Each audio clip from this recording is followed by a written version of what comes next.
तो anti climax हो गया जी आज। इसकी उम्मीद किसी ने नहीं की थी। 12 साल का इंतजार और 12 मिनट में जो है वो काम तमाम हो गया। हिमांशु सांगवान, इनका नाम अब थोड़ा सा याद रखना पड़ेगा।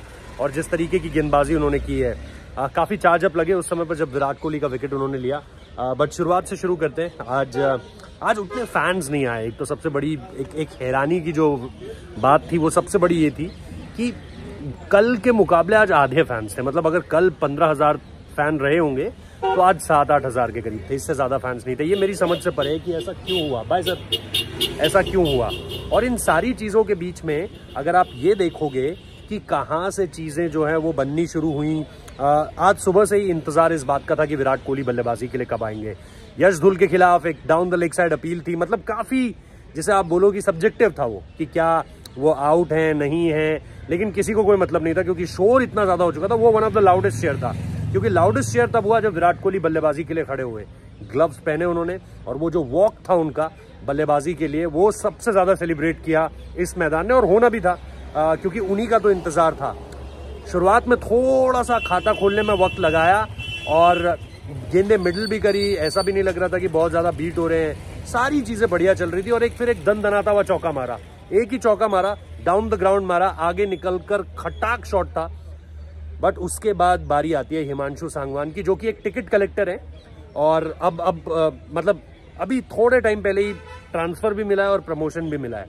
तो उसके बाद वो आते हैं। बॉल जो सीम करता है, अगर आप वो देखेंगे, जिस तरीके से बॉल पड़कर अंदर आया है, वो बॉल पूरी तरीके से जो है वो काम कर गया। और उसके बाद उनके सेलिब्रेशन, अभी प्रेस कॉन्फ्रेंस में मैंने उनसे पूछा भी, 2-3 सवाल पूछे। जिस तरह की चीज़ें, जिस तरह की प्रिपरेशंस उन्होंने की थी, कमाल की प्रिपरेशंस थी। और इसमें अगर आप देखोगे जो उन्होंने मैनिफेस्ट किया था एक तरीके से, वो चीज़ें होती हुई आपको दिखाई दी हैं। तो ये चीज़ किसी भी गेंदबाज के लिए बहुत बेहतरीन होती है जब इस तरह की कोई चीज़ उनके सामने आती है। विराट आउट हुए तो उसके बाद आधे से ज़्यादा ग्राउंड तो खाली हो गया, लेकिन उसके बाद भी जो लोग मौजूद थे वो सिर्फ जो है वो विराट कोहली को देखना चाहते थे। वो ड्रेसिंग रूम की तरफ, पवेलियन की तरफ जो है वो आवाज़ लगा रहे थे, और वो चाहते थे एक ग्लिम्स मिल जाए विराट कोहली का। चांस लगातार वही चल रहे थे। उसके बाद दूसरी तरफ एक पार्टनरशिप लगती है। ये कमाल की पार्टनरशिप होती है। आयुष बडोनी जो कि 99 पे आउट हो गए आज और टॉपेज हुआ। बट उसके अलावा अगर आप देखोगे तो सुमित माथुर के साथ जिस तरीके की परफॉर्मेंस, जो पार्टनरशिप है, और सुमित अभी भी नॉट आउट है, तो वहां पर अगर आप देखोगे तो वो एक पार्टनरशिप थी जिसने दिल्ली को इस गेम में अभी भी बनाकर रखा हुआ है। तो वो जो एक पार्टनरशिप हुई सुमित और आयुष के बीच, और खास तौर पे जो एक काउंटर अटैकिंग इनिंग्स खेली, और थोड़ी देर बाद आपने देखा कि ठीक है चलो विराट कोहली का डिसमिसल तो विराट कोहली का डिसमिसल ही है, बट लोगों ने सेलिब्रेट करना शुरू करा। उन चौकों को, छक्के जो मारे गए, उनको सेलिब्रेट करना शुरू करा। तो कहीं ना कहीं ये चीज हिस्सा थी। बट ये जो 2 डिसमिसल्स हुए हैं आज 99 में, एक चेतेश्वर पुजारा का सुबह डिसमिसल हुआ 99 में, फिर यहां पर आपको एक और डिसमिसल 99 में देखने को मिला। कल उपेंद्र यादव 90s का शिकार हुए थे, आज अजिंक्य रहाणे 90s का शिकार हुए। तो पिछले अब सुमित से बड़ी उम्मीदें। आज जब वो प्रेस कॉन्फ्रेंस में आए हुए थे तो सब जर्नलिस्टों ने को यही बोल रहे थे कि आपकी तरफ से नर्वस 90s नहीं होना चाहिए। तो और उन्होंने बहुत बेहतरीन इनिंग्स खेली है, क्योंकि एक तरफ जब आप सीधे तौर पर देख रहे थे कि आयुष बडोनी काउंटर अटैक कर रहे हैं, तो वो अपना काम कूल कंपोज बनाकर जो है जिस तरीके से उन्होंने बिल्डअप किया है, आई थिंक वो बड़ा कमाल था। सो ओवरऑल अगर आप इस मैच को देखोगे, जाहिर सी बात है हर कोई विराट की उम्मीद लेकर आया था कि विराट एक बढ़िया पारी खेलेंगे।